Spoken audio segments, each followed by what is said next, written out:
Po, kasama yung mga chikiting, mga namamasyal, nandito na. Ayan oh.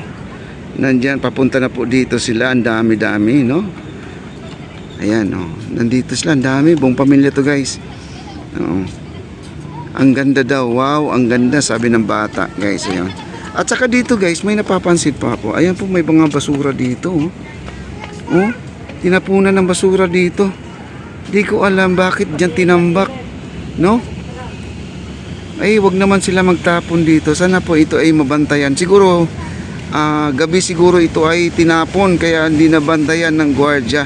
Alam mo yung mga tao kasi yung mga gumagawa ng ganyan ay gwardiya rin ang binabantayan. Kung walang gwardiya, makakatapon, makakabandal, makakaakyat kung saan na hindi dapat akyatin. Ayan, guys, oh. Oh, yung basura, oh. Nakita po natin basura dyan. Ayan, oh. Dami, guys, oh. Ay, nako. Kahit na may gwardiya, guys, sabihin po natin, hindi po natin mabantayan kasi ang mga nagtatapon din dyan ay binabantayan din ang gwardiya. Yan, oh. Daming namamasyal doon, guys, oh. At tingnan po natin, tuwang-tuwa po sila.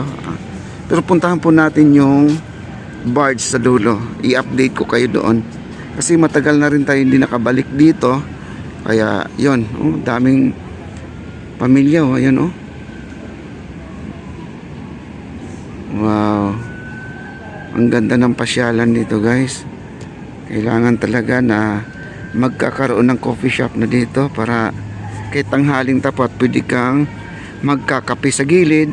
Kung sakaling mo may aircon, hindi magpapa-aircon lang po tayo dyan. Ay, sir.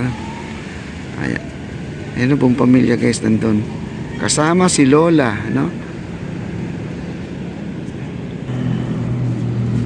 Ayan, guys, oh. At papakita ko lang sa inyo yung crane. Yung Esplanade Phase 1C, mga kaibigan, yung crane na to, siya po yung nagbabaon ng mga pilote dyan na mahigit nasa 100 na poste ang kanyang binaon dyan, mga kaibigan, no? Itong crane na yan na kulay blue, kaya nakakamiss itong crane na yan. Di ko lang alam kung ito ay aalis or babalik doon sa barge, no? Doon po siya nakasampa nung kasagsagan na sila ay nagtatrabaho doon sa Phase 1C. Kaya yon, at sana po ay babalik siya doon sa barge sa pagsampa. Dahil ang barge na yon, isang company lang kasi yan, no? Yung company na Big J na yan. Ayan, construction. Sa kanila po yan. Kaya di ko alam kung siya ay dilipat o baka mayroon siyang o may sira. Di natin alam, no? Nakalabas kasi siya doon sa barge. Yan, alamin po natin doon sa dulo. Ito yung post office. Ayan, guys, ayan ang post office. Puntahan po natin sa dulo kung sana meron po tayong matatanungan na saan po nagpunta po yung barge na yon. Ayan, ito yung update natin sa tanghali, tanghaling tapat, para makita nyo kung ano po talagang sitwasyon dito pag tanghali, no? Walang masilungan po, guys.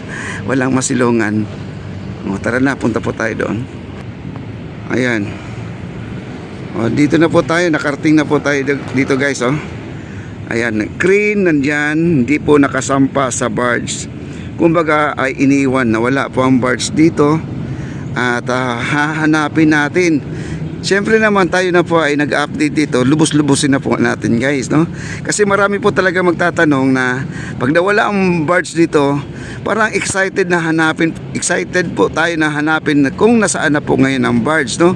Baka naman ay nagtatrabaho sa ibang mga tabing ilog sa side ng Phase 1A, itong kahilera na to, di natin alam kung nasaan talaga. Kaya i-update po natin ang Fort Santiago kung nandun yung barge. Baka may bago silang crane nakasampa doon. Malay po natin, no? Ayan, ang crane natin dito nakatambay kasi araw ng linggo ngayon, alam nyo na, walang trabaho po guys. Walang trabaho pag araw ng linggo. Ayan, no? Nawala yung barge dito, nakaalis siya. Siguro nag-antay lang yung barge na makaalis dito para may iba pang project na pupuntahan. Kasi ilang beses po tayo nag-update dito. Ang barge ay nakatambay dito. Bakit? Low tide po, sumayad po talaga siya, no? Sumayad. Siguro nakatsyempo siya ng high tide kaya po siya ay nakaalis. Kaya wala na po, hindi na natin makikita yung mga putik dyan sa baba. Ang mga pilote na pinagputulan na galing sa Phase 1C ay nandito na po nila tinambak, no? Siguro ito ay laking tulong din to guys. Pag nagkaroon ng mga malaking tubig, ito ay rin ang suporta din to, no, sa ating mga kagayitong esplanade na to. Dagdag sa harang kung rumaragasama yung tubig, kung malakas man ang agos, isa na rin to sa mga naghaharang. Itong mga pilote nandito ngayon sa harapan natin. Yun, no? At wala po dito ang ating barge. Ayan. August 2025, 2024 po, wala pong barge dito. Ayan. Tapat po tayo ng MacArthur Bridge. MacArthur Bridge po tayo yung harap po, yung tulay na yan. Kaya yon, nakita po natin. At dito naman yung mga bakal na nakikita natin dito sa harapan, yun ang pinagbababa nila nung isang araw. Di ko nga alam, no, bakit binababa. At ang mga poste na nakasampa sa bar nung isang araw din, binaba na rin dito lahat. Ayan po, nakikita po natin dyan. Ayan, no, sa baba nakita natin, no. Ayan. Kaya wala po tayong matanungan dito dahil araw ng linggo wala pong trabaho. Siguro mga DSUD, mga engineer, baka nandito sila ngayon, kagaya si Engineer Ray, ay tayo ay napaunlakan at nag-tour tayo, no, sa kanilang mga project at pinalawanag ni Engineer Ray sa mga sunod na mga step by step na gawain dito sa ating esplanade. Wow guys. At puntahan po natin doon sa may hagdanan. Yung hagdan na tinuturo po ni Engineer Ray na mag-start na po ang kanilang trabaho. Pero ang sabi, tanggalin muna raw yung mga basura doon sa baba bago mag-start ang kanilang trabaho sa paglalagay ng hagdanan.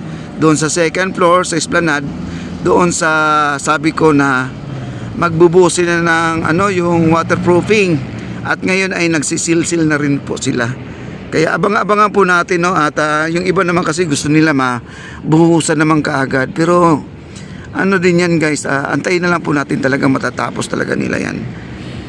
Kasi kaya pala nahinto at walang nagtatrabaho dahil naubusan pala sila ng materialis, mga kaibigan.